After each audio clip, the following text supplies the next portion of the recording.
Good morning ప్రజలారా. ఈరోజు ఈనాడు, ఆంధ్రజ్యోతి, దిశ పేపర్లో ఉన్న ముఖ్యాంశాలు ఏంటిదో చూద్దాం. ఫస్ట్ మనందరికీ తెలిసిందే మోగిన నగార పంచాయతీ ఎన్నికల ప్రక్రియ షురు, షెడ్యూల్ ప్రకటించిన ఎస్ఈసి, అమల్లోకి కోడ్, రేపటి నుంచి నామినేషన్ల స్వీకరణ. 12,728 సర్పంచ్, 1,12,242 వార్డు సభ్యుల స్థానాలకు 3 విడతలుగా ఎన్నికలు. వచ్చే నెల 11, 14, 17 తేదీల్లో పోలింగ్. ఉదయం 7 నుంచి మధ్యాహ్నం 1 గంట దాకా 2 గంటల నుంచి ఓట్ల లెక్కింపు ప్రక్రియ. ఇద్దరికన్నా ఎక్కువ మంది పిల్లలున్నా పోటీకి అర్హులే. ఇద్దరికన్నా ఎక్కువ మంది పిల్లలున్నా కూడా పోటీ చేయొచ్చు. ఇదే కొత్త మార్పు. రాష్ట్రంలో గ్రామీణ ఓటర్లు 1,66,55,186 మంది. మహిళా ఓటర్ల సంఖ్య ఎక్కువే. హైదరాబాద్ తెలంగాణలో గ్రామ పంచాయతీ ఎన్నికల నగారా మోగింది. గురువారం ప్రారంభమయ్యే సర్పంచ్, వార్డు సభ్యుల ఎన్నికల ప్రక్రియ డిసెంబర్ 15 నాటికి పూర్తి కానుంది. ఈ మేరకు రాష్ట్ర ఎన్నికల సంఘం కమిషనర్ రాణి కుముదిని మంగళవారం షెడ్యూల్ విడుదల చేశారు. ఎస్ఈసి కార్యాలయంలో పంచాయతీరాజ్ గ్రామీణాభివృద్ధి శాఖ డైరెక్టర్ సృజన, పోలీసు ఉన్నతాధికారులతో కలిసి ఆమె మీడియాతో మాట్లాడారు. రాష్ట్ర వ్యాప్తంగా 12,728 సర్పంచ్ స్థానాలకు, అట్లే 1,12,000 వార్డు సభ్యుల స్థానాలకు మొత్తం 3 విడతల్లో ఎన్నికలు చేపట్టనున్నట్లు వెల్లడించారు. పోలింగ్ పూర్తయిన తర్వాత అదే రోజు ఓట్ల లెక్కింపు జరిపి ఫలితాలను ప్రకటించనున్నట్లు తెలిపారు. డిసెంబర్ 11, 14, 17 తేదీల్లో పోలింగ్ ఉంటుందని, ఉదయం 7 గంటల నుంచి మధ్యాహ్నం 1 గంట వరకు పోలింగ్ నిర్వహించి మధ్యాహ్నం 2 గంటల నుంచి ఓట్ల లెక్కింపు చేపట్టనున్నారు. అదే సమయంలో ఉప సర్పంచ్ ఎన్నిక ప్రక్రియను సంబంధిత విభాగాలుగా పూర్తి చేస్తామని చెప్పారు. ప్రభుత్వం జారీ చేసిన గెజెట్ నోటిఫికేషన్ ఆధారంగా స్థానిక సంస్థల ఎన్నికల నిర్వహణకు షెడ్యూల్ ఖరారు చేసినట్లు ఎస్ఈసి వెల్లడించారు. పంచాయతీ ఎన్నికల షెడ్యూల్ ప్రకటించిన నేపథ్యంలో తక్షణమే రాష్ట్రంలో ఎన్నికల కోడ్ అమల్లోకి వస్తుందని స్పష్టం చేశారు. ఈసీఐ అందజేసిన ఓటరు జాబితాను ఆధారంగా చేసుకొని తుది ఓటరు జాబితాను గ్రామ పంచాయతీ వార్డుల వారీగా ఇప్పటికే సిద్ధం చేసినట్టు రాణి కుముదిని వివరించారు. విడతల వారీగా చేపట్టే ఈ ఎన్నికలకు సంబంధించి నోటిఫికేషన్ జారీ చేసే రోజు నుంచే ఆ విడత ఎన్నికల్లో పోటీ చేసే అభ్యర్థుల నుంచి నామినేషన్ స్వీకరణ. 14వ పేజీలు ఉంది.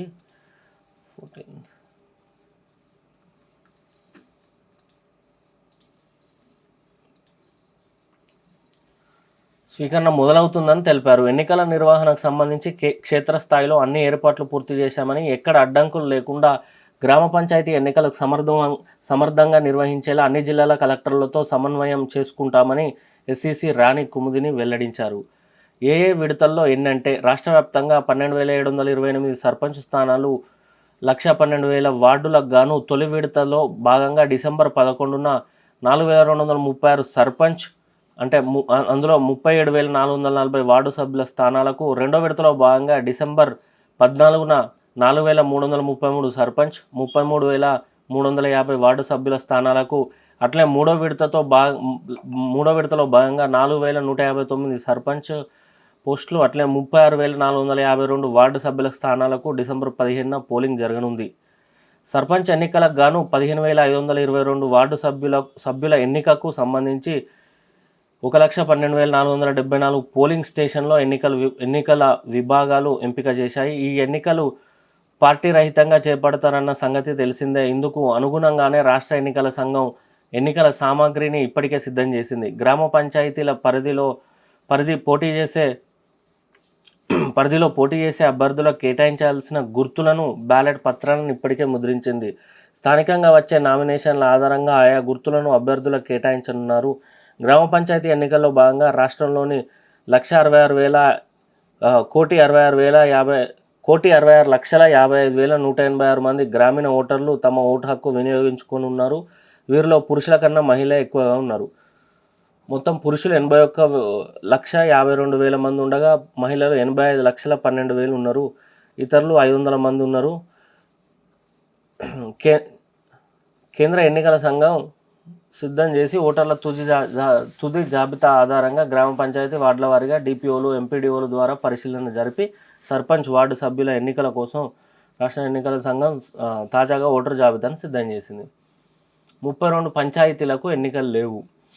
పంచాయతీ ఎన్నికల షెడ్యూల్ ప్రకటించిన నేపథ్యంలో అన్ని గ్రామాల్లో సందడి నెలకొంది. అయితే కొన్ని న్యాయపరమైన వివాదాల కారణంగా 32 పంచాయతీలకు ఈసారి ఎన్నికలను నిర్వహించడం లేదని స్టేట్ ఎలక్షన్ కమిషన్ తెలిపింది. ములుగు జిల్లా మంగపేట మండలంలోని 25 గ్రామ పంచాయతీలకు, కరీంనగర్ జిల్లా వి సైదాపురం మండలంలోని 2 గ్రామ పంచాయతీలకు, ఖమ్మం జిల్లా ఏస్కూరు మండలంలో 4 పంచాయతీలకు, అదే జిల్లాలోని పెనుబల్లి మండలంలో 1 గ్రామ పంచాయతీ ఎన్నికలు జరగడం లేదని స్టేట్ ఎలక్షన్ కమిషన్ పేర్కొంది. ఇద్దరి కంటే ఎక్కువ మంది పిల్లలున్న స్థానిక సంస్థల ఎన్నికల పోటీ చేసే అభ్యర్థులకు ఇద్దరి కంటే ఎక్కువ మంది పిల్లలు ఉంటే అనర్హులు అనే విధానం చాలా కాలంగా కొనసాగుతున్న సంగతి తెలిసిందే.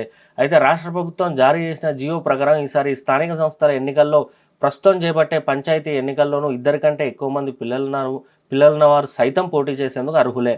గ్రామ పంచాయతీ ఎన్నికల్లో భాగంగా ప్రభుత్వం ఖరారు చేసిన ఎస్సీ, ఎస్టీ, బీసీ రిజర్వేషన్లపై భిన్నాభిప్రాయం వ్యక్తమవుతుంది. రిజర్వేషన్ల ప్రక్రియపై ప్రభుత్వం సూచించిన మార్గదర్శకాలకు అనుగుణంగా సర్పంచ్ స్థానాలకు సంబంధించి ఆర్డీఓ, డిపిఓలు, వార్డు సభ్యులకు సంబంధించి ఎంపీడీఓలు రిజర్వేషన్ను ఖరారు చేశారు. ఆయా జిల్లాల్లో జనాభాకు అనుగుణంగా బీసీ వర్గాలకు ఒక్కో చోట ఒక్కో విధంగా రిజర్వేషన్ కల్పించినప్పటికీ బీసీలకు మొత్తంగా 17% రిజర్వేషన్లు మాత్రమే దక్కాయని రాజకీయ వర్గాలు అభిప్రాయపడుతున్నాయి. కొన్ని జిల్లాల్లో 25%, మరికొన్ని చోట్ల 23% బీసీ రిజర్వేషన్లు కల్పించినట్లు బీసీ వర్గాలు చెబుతున్నాయి. బీసీలకు అయితే అన్యాయమే జరిగింది. 17% బీసీలకు రిజర్వేషన్ వచ్చింది పూర్తిగా. ఇది షెడ్యూల్. నామినేషన్ల స్వీకరణ తొలి విడత 27వ తారీఖు, రెండో విడత 30, మూడో విడత డిసెంబర్ 3వ తారీఖు. నామినేషన్ దాఖలకు చివరి తేదీ ఫస్ట్ విడత 29, సెకండ్ డిసెంబర్ 2, మూడో విడత డిసెంబర్ 5. నామినేషన్ల పరిశీలన, అభ్యంతరాల స్వీకరణ, పరిష్కారం, నామినేషన్ల ఉపసంహరణ గడువు, ఎన్నికల పోలింగ్, ఓట్ల లెక్కింపు తేదీ. తొలి విడత 11వ తారీఖు డిసెంబర్ రోజు ఎన్నికలు ఉంటాయి ఫస్ట్ విడతలో. అదే రోజు మధ్యాహ్నం రిజల్ట్స్ కూడా ఉంటాయి. రెండో విడత 14, మూడో విడత 17గా నిన్న రాణి కుముదిని గారు ప్రెస్ మీట్ పెట్టి చెప్పారు. ఇక గ్రామాలల్లో షురూ అయింది సర్పంచ్ ఎన్నికల పర్వం.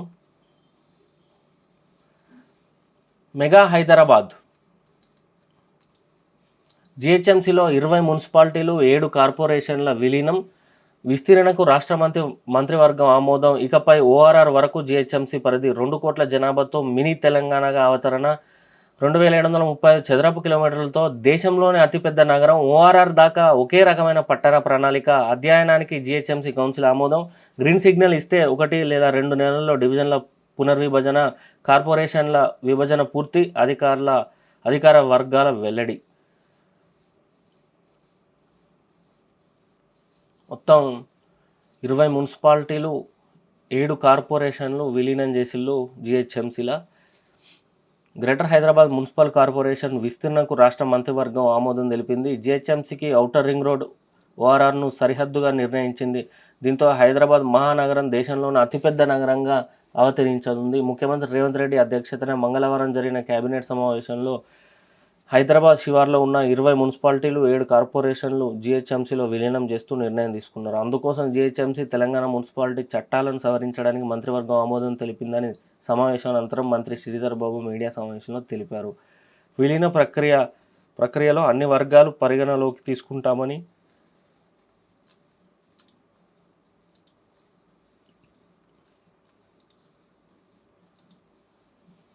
చెప్పారు. విలీనం కానున్న మున్సిపాలిటీల్లో కొన్నింటి పరిధి ఓఆర్ఆర్ అవతల కూడా విస్తరించి ఉంది. ప్రస్తుతం 150 మున్సిపల్ డివిజన్లతో ఉన్న జిహెచ్ఎంసీ పరిధి కొత్తవాటి విలీనంతో 3 పెరగనుంది. నగర పరిధి దాదాపు 2735 చదరపు కిలోమీటర్లుగా ఉండనుంది. జనాభా దాదాపు 2 కోట్లు ఉంటుంది. తాజాగా విలీనం కానున్న 27 మున్సిపాలిటీలు, కార్పొరేషన్ల పాలక మండళ్ల గడువు ముగిసినా చాలా కాలమైంది. అక్కడ ఎన్నికలు నిర్వహించకపోవడంతో ప్రత్యేక అధికారుల పాలన కొనసాగుతుంది. ప్రస్తుత జిహెచ్ఎంసీ పాలక మండలి గడువు వచ్చే ఏడాది ఫిబ్రవరిలో ముగుస్తుంది.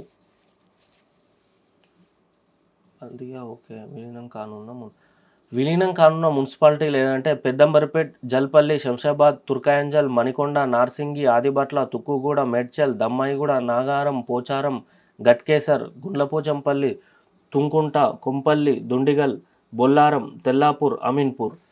విలీనం కానున్న 7 మున్సిపల్ కార్పొరేషన్లు బడంగ్పేట్, బండ్లగూడ, జాగీర్, మీర్పేట్, బోడుప్పల్, ఫిర్జాదిగూడ, జవహర్ నగర్, నిజాంపేట్ ఇవన్నీ జిహెచ్ఎంసీలో విలీనం అవుతాయంట.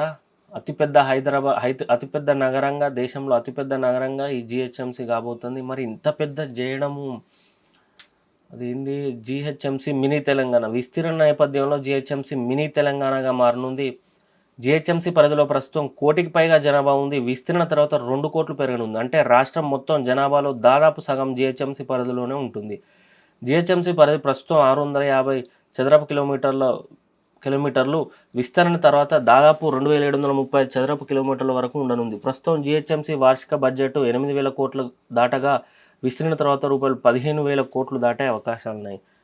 అంటే మినీ తెలంగాణ ఇంక ఈ బడ్జెట్ కూడా సంవత్సరానికి పెరుగుతూనే ఉంటుంది. హెచ్ఎండిఏ ఆదాయానికి గండి. విస్తీర్ణతో హైదరాబాద్ మహానగరాభివృద్ధి సంస్థ హెచ్ఎండిఏ ఆదాయం పడిపోనుంది. ప్రస్తుతం హెచ్ఎండిఏకు వస్తున్న ఆదాయంలో 60% పైగా ఓఆర్ఆర్ వెంట ఉన్న గ్రోత్ కారిడార్ నుంచే వస్తుంది. భూములు, ప్లాట్ల అమ్మకం ద్వారా వచ్చే ఆదాయంతో పాటు ప్లానింగ్ విభాగం ద్వారా హెచ్ఎండిఏ భారీగా నిధులు సమకూర్చుకుంటుంది. పెద్ద ఎత్తున స్థలాలు అందుబాటులో ఉండడంతో నిర్మాణ సంస్థలు ఇక్కడ భారీ ప్రాజెక్టులు చేపడుతున్నాయి. దక్షిణ భారతదేశంలోని ఎత్తైన భవనాలు హెచ్ఎండిఏ పరిధిలో నిర్మితమవుతున్నాయి. కోకాపేట, పుప్పాలగూడ, నార్సింగి, మణికొండ తదితర ప్రాంతాల్లో 50 అంతస్తులకు పైగా భవనాలు వస్తున్నాయి. వివిధ రకాల అనుమతులు, ఫీజుల ద్వారానే ఏటా 2,000 కోట్ల వరకు ఆదాయం వస్తుంది. హెచ్ఎండిఏ పరిధి 7,000 చదరపు కిలోమీటర్లు అయితే నుంచి 10,000 చదరపు కిలోమీటర్ల వరకు పెరగడంతో భారీగా ఆదాయం వస్తుందని భావించారు. ఇప్పుడు అధిక ఆదాయాన్నిచ్చే కీలకమైన ఔటర్ అవతలి వరకు గల 2,000 చదరపు కిలోమీటర్ల ప్రాంతం జిహెచ్ఎంసీ పరిధిలోకి రావడం, 750 చదరపు కిలోమీటర్ల వరకు ఫ్యూచర్ సిటీ డెవలప్మెంట్ అథారిటీకి వెళ్లడంతో హెచ్ఎండిఏ ఆదాయం భారీగా పడిపోయే అవకాశాలున్నాయి.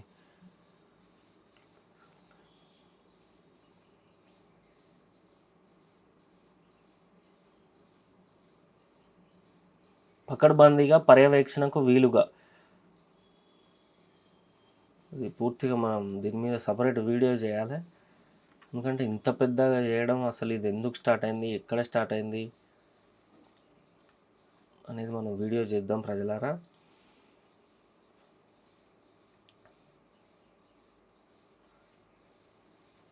భవిష్యత్తుకు బ్రాండింగ్. పెట్టుబడులను ఆకర్షించేలా తెలంగాణ రైజింగ్ గ్లోబల్ సదస్సు ప్రచారం ఉండాలి. రాష్ట్ర గతం, వర్తమానం, భవిష్యత్తులను ప్రతిబింబించాలి.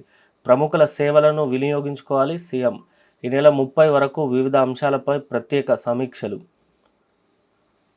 మానుతున్న శతాబ్దాల గాయాలు. నేడు ప్రపంచమంతా రామభక్తితో మునిగింది. దేశానికి స్వతంత్రం వచ్చిన ఆత్మాన్యూనత పోలేదు. మన జాతీయ చిహ్నాలు రూపకల్పంలోనూ దాని ప్రభావం. వచ్చే 10 ఏళ్లలో ఆ భావాజాలం నుంచి బయటపడదాం. అయోధ్యలో మోదీ రామ మందిరంపై ధ్వజారోహణం. కరసేవకులు ఆత్మలు నేడు శాంతించాయి. RSS chief భగావత్. ఇంకో వార్త, మాల వేసుకోవాలంటే సెలవు తీసుకోండి. జుట్టు పెంచుకొని యూనిఫామ్, బూట్లు లేకుండా విధులకు వచ్చేందుకు అనుమతి లేదు.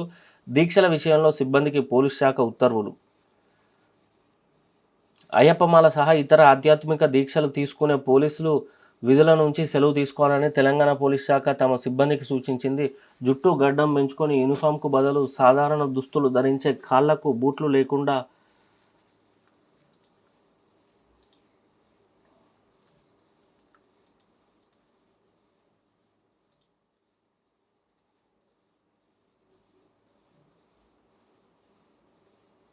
ఇక్కడ ఉన్న వార్త.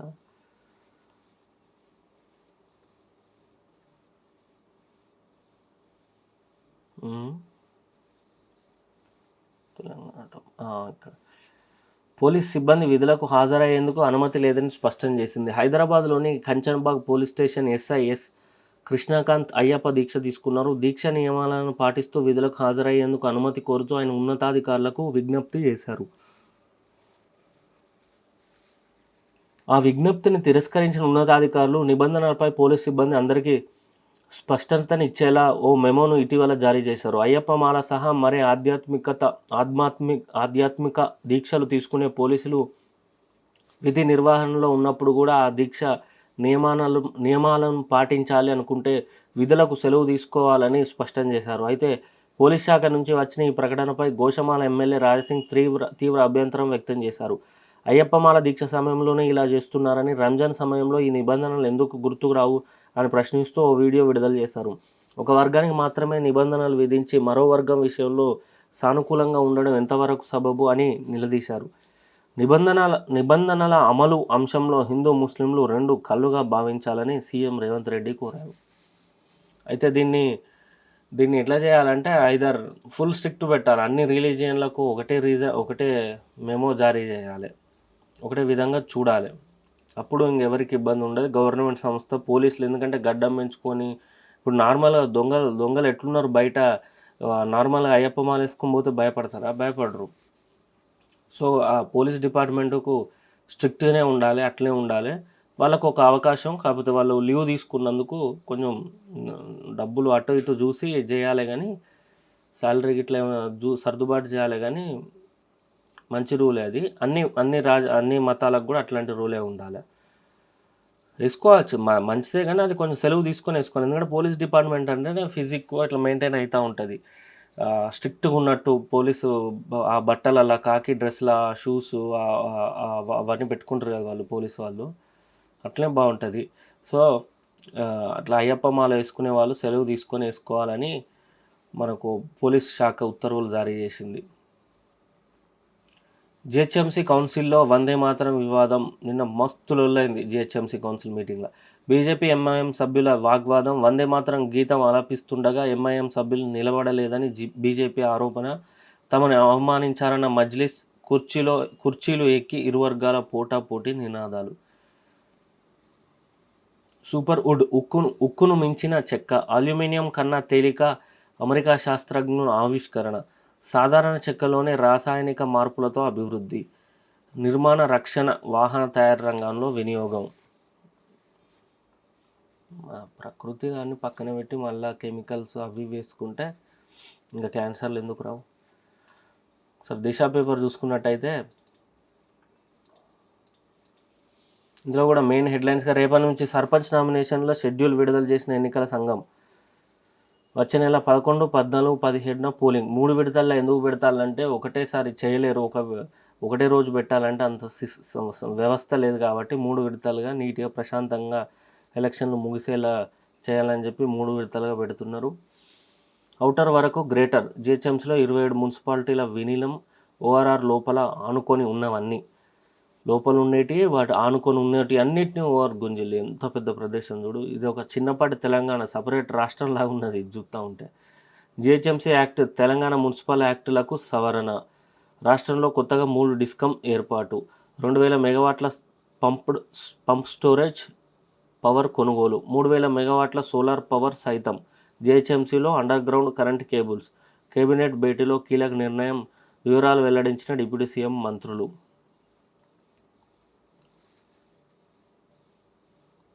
1, 2, 3 జిహెచ్ఎంసీలో కార్పొరేషన్ల ఏర్పాటుపై సర్కారు సమాలోచనలు.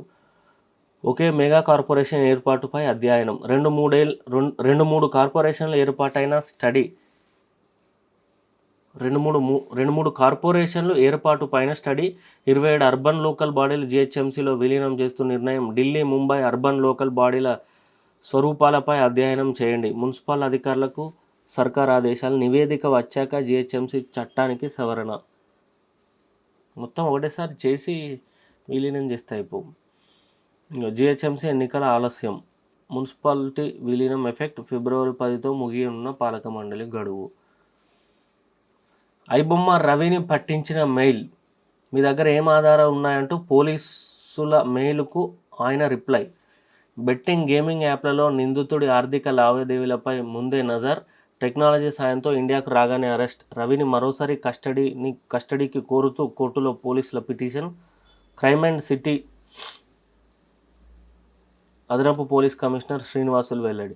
ఫస్ట్ ఏమో వాళ్ళ భార్య పట్టించిందని చెప్పిండు, తర్వాత వాళ్ళ ఫ్రెండ్ తాగడానికి రమ్మన్నారని చెప్పిళ్ళు, మూడోసారి ఏమో ఇది. అంటే పోలీసు వాళ్ళ క్రెడిబిలిటీ పోతుందని చెప్పి తాపకోసారి ఇట్లా మరుస్తా లేంది. ఉన్న వాస్తవం లాగా చెప్పాలి.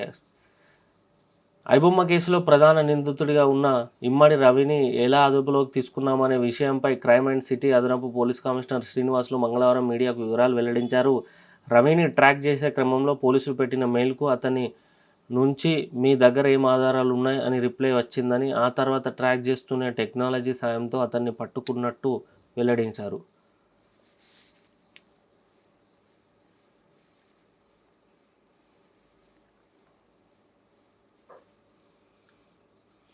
అరుణాచల్ మా భూభాగమే పునరుద్ఘాటించిన చైనా, షంఘాయ్ ఎయిర్పోర్టులో ఎవరిని విధించేది లేదు.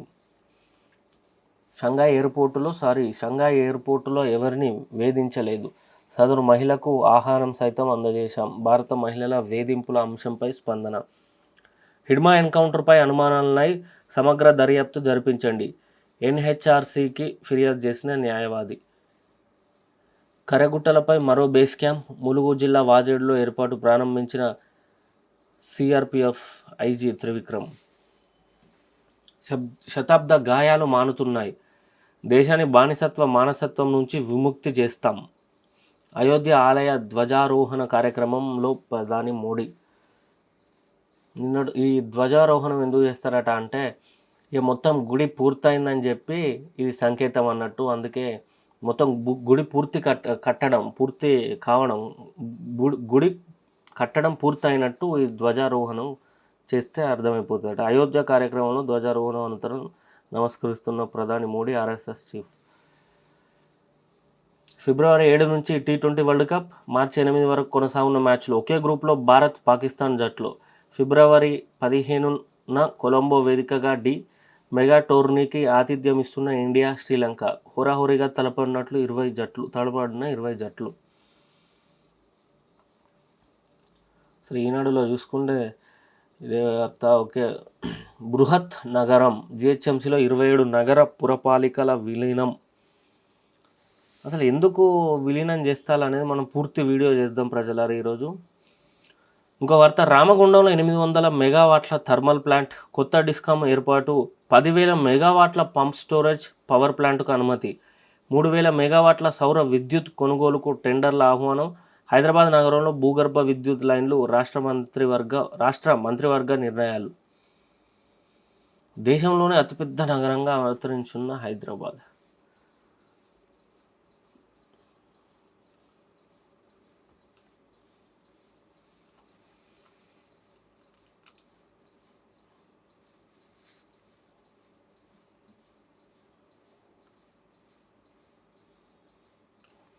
ప్రజలారా, ఇవి వార్తలు.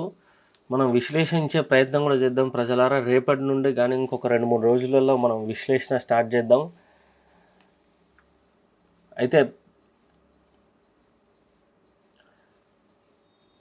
అయితే పంచాయతీ ఎన్నికలకు సిద్ధమవుతుంది తెలంగాణ రాష్ట్ర. గ్రామ ప్రజలు కాబట్టి ఎవరన్నా విద్యార్థుల రాజకీయ పార్టీ అఫిలియేటెడ్గా అండతోటి నిల్చోవాలన్నా కూడా కిందున్న కాంటాక్ట్ నెంబరుకు కాంటాక్ట్ అయ్యి మన విద్యార్థుల రాజకీయ పార్టీ అండగా మీరు సర్పంచ్గా పోటీ చేయొచ్చు ప్రజలారా.